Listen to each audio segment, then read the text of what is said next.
नमस्कार मित्रमैत्रिणींनो, माझ्या यूट्यूब चॅनलमध्ये तुमचं स्वागत आहे. कुलदैवत माहीत नसताना काय करावं असा प्रश्न बऱ्याच जणांना पडतो. शहरात राहून आता कित्येक पिढ्या उलटल्यात.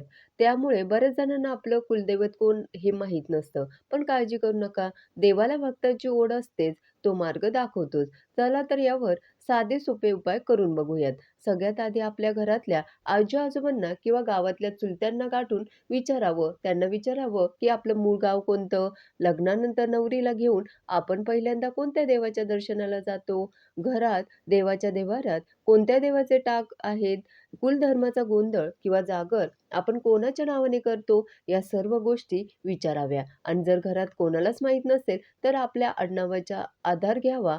महाराष्ट्रात ठराविक आडनावांची काही ठरलेली दैवतं असतात. बऱ्याच जणांचे जेजुरीचे खंडोबा, तुळजापूरची भवानी माता, कोल्हापूरची अंबाबाई किंवा ज्योतिबा असतात. मग तुमच्या मूळ गावी जावं, तिथल्या मारुती मंदिरात किंवा ग्रामदेवताच्या मंदिरात पुजाऱ्याला भेटावं. त्या जुन्या नोंदीवरून बरोबर सांगतात, की तुमचं वाडवडिलांचे कुलदैवत कोणते. आता जर सर्वच रस्ते बंद झाले, तर तिसरा उपाय करून बघा. तो म्हणजे सरळ देवावर सोडून द्यावं.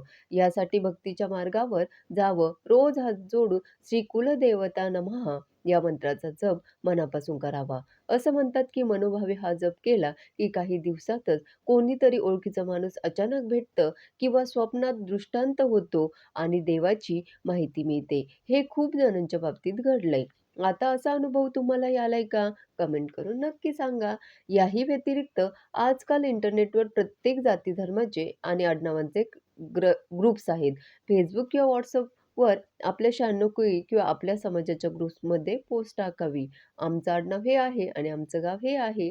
आमची कुलदेवी कोणती असेल? असं विचारलं, की जाणकार लोक लगेच उत्तर देतात. एवढंच नाही तर श्रद्धेचा भाग म्हणून चिठ्ठ्या टाकून बघाव्यात.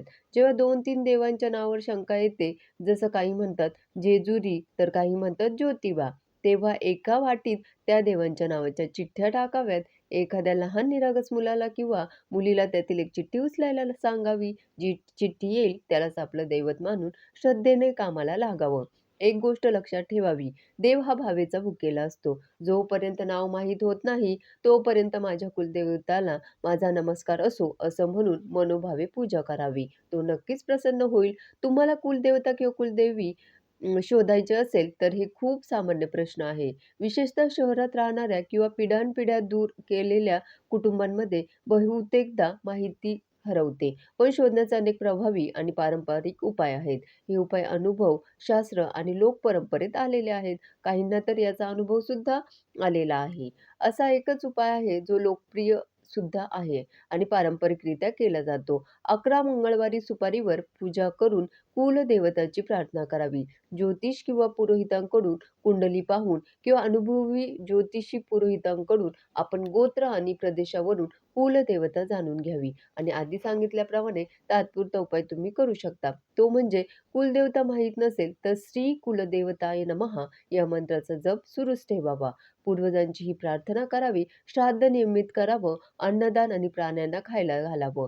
मनापासून ज्या देवतेवर श्रद्धा असेल तिची पूजा करावी. पण हा अंतिम पर्याय आहे. हे उपाय करताना श्रद्धा आणि नियमितता खूप महत्त्वाची आहे. एकदा कुलदेवता कळली, की तिची सेवा, दर्शन, नवस पूर्ण करणं ही गरजेचं असतं. नाहीतर कुटुंबात अडचणी येऊ शकतात असेही मानले जातात. मग कुलदेवता माहीत नसताना काय करावं?